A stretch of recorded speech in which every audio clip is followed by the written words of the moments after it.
Zaman sekarang itu udah normal banget buat punya kerjaan sampingan.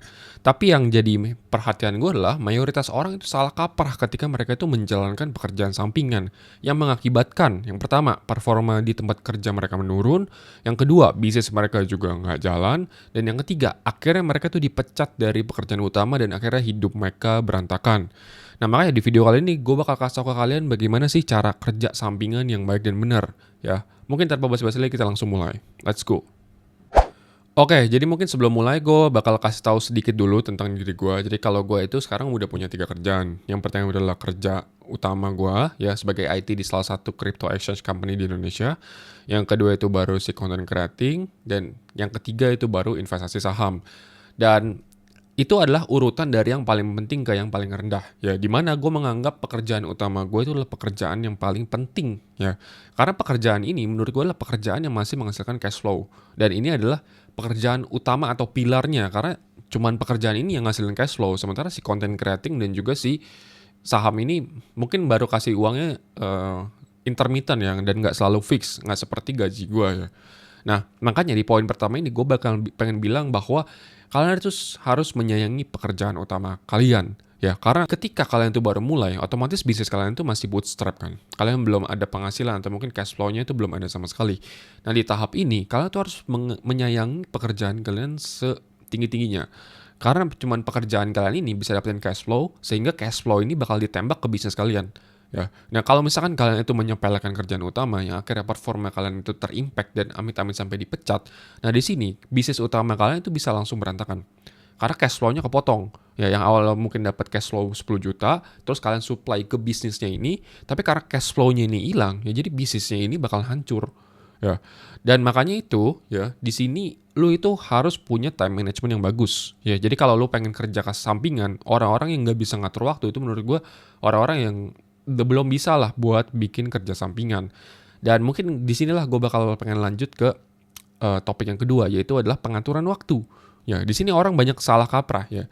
Yang mereka biasanya lakukan adalah mereka itu kerja misalkan 8 jam, terus kemudian mereka ada bisnis sampingan, katakanlah 3 jam sehari. Nah, yang awalnya 8 jam, mereka tuh kurangin waktu kerja mereka, kerja utama mereka. Yang awalnya 8 jam dikurangin 3 jam jadi 5 jam. 5 jam kerjaan utama sama 3 jam kerjaan sampingan. Nah, di sini mereka salah kaprah. Karena kalau misalkan kalian tuh kerja cuma 5 jam, ya otomatis performa kalian nanti di kerjaan utama bakal ke-impact. Ya, yang sampai akhirnya ujung-ujungnya kalian bisa dipecat kalau misalkan performa kalian menurun. Nah, yang gue saranin ke kalian dan yang gue lakuin juga sekarang adalah gue meng-cut atau memotong waktu dari entertainment ya atau hiburan. Jadi satu hari kan memang udah fix kan 24 jam ya. Dan gue juga nggak mau ngurangin waktu daripada gue pekerjaan utama. Ya, tapi kalau gue lihat sehari-hari itu ternyata masih banyak waktu yang gue pakai buat entertainment. Contohnya adalah scrolling handphone, ya scrolling di sosial media. Nah, waktu-waktu ini misalkan gue scrolling handphone 4 sampai 5 jam sehari. Nah, ini 5 jam ini yang gue potong dan gue alihkan kepada kerjaan sampingan. Ya, jadi ini nggak akan impact ke pekerjaan utama gue sama sekali.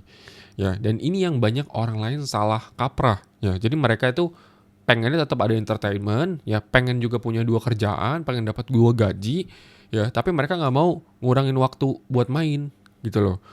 Nah ini menurut gue nggak akan bisa. Jadi buat orang yang punya mentalitas seperti itu, ya hustle culture itu mungkin bukan untuk kalian. Ya, dan kalau kalian itu salah langkah, yang ada adalah hidup kalian bakal jadi berantakan.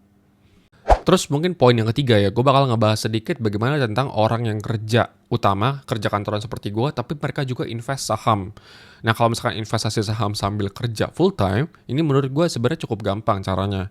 Jadi kalau misalkan, kalau gue itu kan masuk jam 10 pagi, berarti dia kan buka market jam 9 ya, dan kalau nggak pra pembukaan itu kan 8.45. Nah, dari jam-jam segitu biasa gue udah pantauin, ya gue ngelihat kira-kira seperti apa, dan yang volatile itu kan biasanya pagi doang. Jadi setelah itu, misalkan udah masuk jam kerja jam 10 itu gue udah nggak pantau lagi.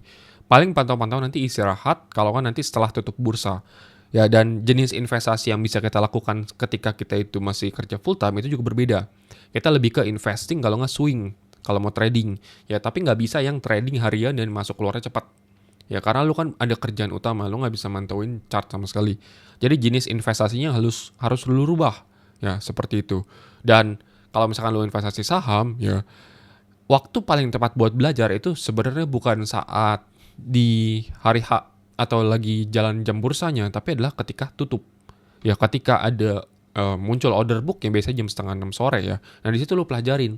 Ya jadi benar-benar apa aja yang akumulasi, siapa yang buang ya dan segala macamnya. Tapi ketika itu lagi jalan jam bursa itu sebenarnya udah nggak ada yang bisa lo lakuin. Karena kan tipe lu ini kan pasti yang ambilnya investasi dan investasinya itu swing kalau nggak yang jangka panjang. Jadi selama tesis lu masih benar, harusnya lu nggak usah panik itu mau naik turun ya. Dan toh di saham Indonesia kan sebenarnya ada batas ARB-nya juga yaitu cuma 15%. Jadi nggak akan bisa lebih turun dibandingkan 15%, lebih dari 15%. Dan kalau misalkan tesis lu nanti valid, ya lu tinggal besoknya aja lu adjust ya untuk lu jualan misalnya. Atau mungkin misalkan lu tambah lebih banyak. Ya tapi ketika hari jam bursa, ya lu bisa fokus sama kerjaan utama lu. Ya. Karena kalau lu udah kerja sampingan seperti ini, lu harus ada sesuatu yang dikorbankan. Yang dikorbankan pertama kali yang paling gampang menurut gue adalah entertainment. Ya jadi lu nggak boleh punya entertainment ya. Mungkin nanti dulu ya ketika lu udah lebih sukses. Tapi buat sekarang ketika lu masih ada waktu kosong, lu harus korbankan itu dulu. Ya jangan korbankan kerjaan utama. Baru nanti mungkin ketika cash flow-nya udah jalan, ya lu baru pengen resign misalkan itu udah boleh. Ya tapi kan ketika cash flow dari bisnis sampingan lo itu udah lebih banyak dibandingkan cash flow bisnis utama. Ya mungkin seperti itulah untuk video kali ini. Ya semoga video ini bermanfaat dan semoga kalian juga nggak salah kaprah ketika kalian punya kerjaan sampingan. Ya paling gitu aja. Ya terima kasih dan sampai jumpa di video selanjutnya.